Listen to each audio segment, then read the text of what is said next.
George Orwell's novel 1984 is one of the most significant literary works of the 20th century.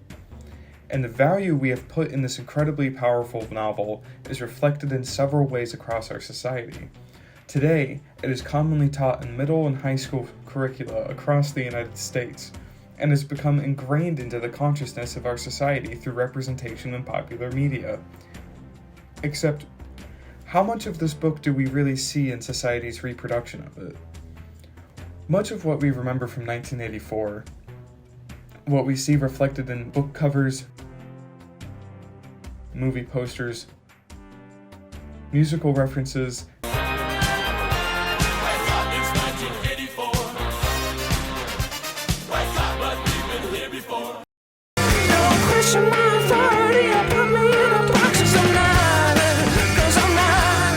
and wider cultural recollections are preoccupied on the different examples of discrete surveillance measures in the world of Oceania. We remember the telescreens, the party slogans, and especially the concept of Big Brother as a distinct entity, a real person, but not the dialogue on power through information control and propaganda. While on one level, this is an unfortunate misreading of the importance of media and surveillance in the book, it also suggests that there are many aspects to Orwell's world which are reflective to ours outside of discrete surveillance measures and blatant propaganda. What this means is that beneath the surface level that we often read it at, 1984 is a powerful statement on the influence of information and surveillance in determining the capacity for self-expression and determination in a society. In order to understand what we as a society walk away from 1984 with, let's first consider how it is taught through a brief analysis of 2 lesson plans made around the novel.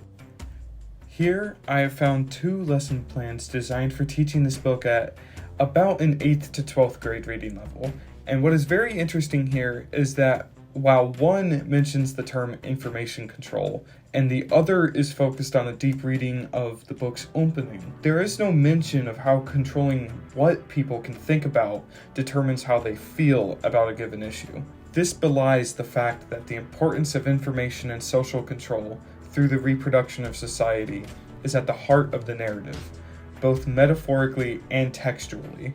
Let's take a deeper look at these real counterparts of what happens in 1984, and from that we can then see how Orwell's world functions as an excellent introduction to the worlds of media and surveillance studies. While it has become a reality that many of our devices watch and listen to us, this much is known for certain thanks to people like Edward Snowden. The NSA specifically targets the communications of everyone. It ingests them by default. It collects them in its system, and it filters them, and it analyzes them, and it measures them, and it stores them. And Oceania's government is comparable to Nazi Germany and Stalinist Russia, with thought police who are analogous to Hitler's Gestapo and Stalin's NKVD. Those are not the only conclusions we should draw from this book. There are many more modern instances and implications that this scale of surveillance has in our society.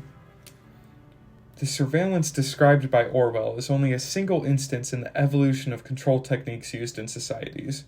Today, we no longer require physical slave tags, papers, markings of class, or a paper trail of control measures as seen in COINTELPRO. These can all be tracked transparently in a digital space. Cookies are a rather benign example of this, but the NSA's system of tracking the activities and behaviors of citizens, both foreign and domestic, is a clear example of this taken to another level in fighting crime, and the algorithms of social media that we see so prevalently today are the same for managing the content we watch on a daily basis. Foucault's concept of panoptic surveillance describes a situation where the uncertain yet constant presence of a watching figure keeps subjects in line. The similarities between this and Oceania are clear.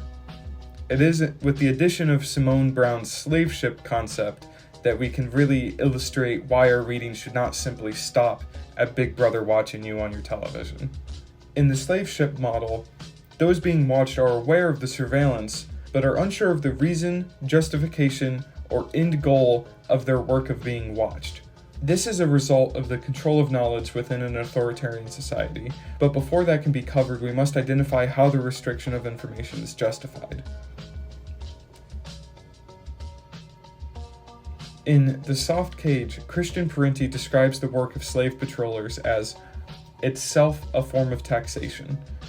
This means that the process of subjugation and the power dynamic of slavery had become internalized and ingrained in the society.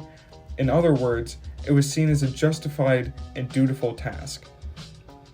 This internalization is a concept we will identify as the banality of evil, informed through Hannah Arendt's account of the acceptance of fascism in Germany in her work Eichmann in Jerusalem.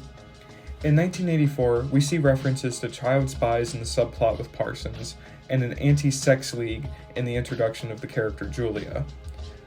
But above these, the integration and complete acceptance of totalitarianism is at the heart of Winston's conversations with O'Brien in The Ministry of Love.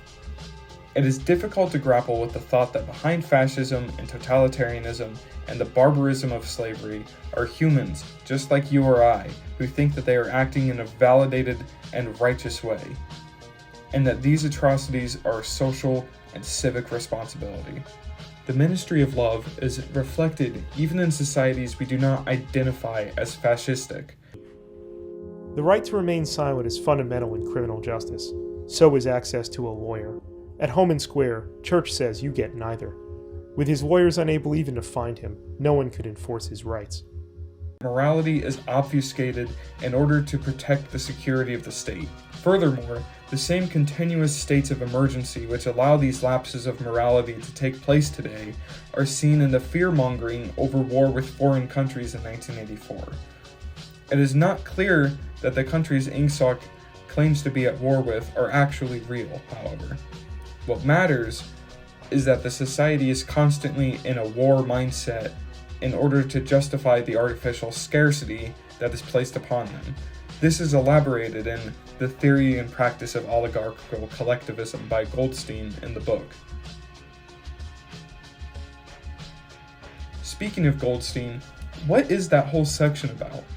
And what about the appendix of the book, Principles of Newspeak? These two sections are often overlooked by readers because they are boring or get away from the plot of Winston. The essential point of Goldstein's manifesto, if he even did write it, is to identify how a constant state of perceived emergency allows the party to control the people through what Chomsky identifies as the manufacturing of consent. Propaganda works not only to instruct the audience what to think about, but also in limiting the content and context of public discourse. This is really what the point of Newspeak is, and it's outright stated in the book. The purpose of Newspeak was not only to provide a medium of expression for the worldview and mental habits proper to the devotees of Ingsoc, but to make all other modes of thought impossible. This controlling of social narratives creates the context in which we can think. To put it simply, this matters because 1984 is one of the most brilliantly conceived literary works of our time, and the lessons that we can learn from it, if we really read it, not for an obligation to meet a common core standard, or to condemn one socioeconomic system or another, but to understand the dynamics of power and information in relation to the ways that we are able to live as a society and conceive of the world around ourselves.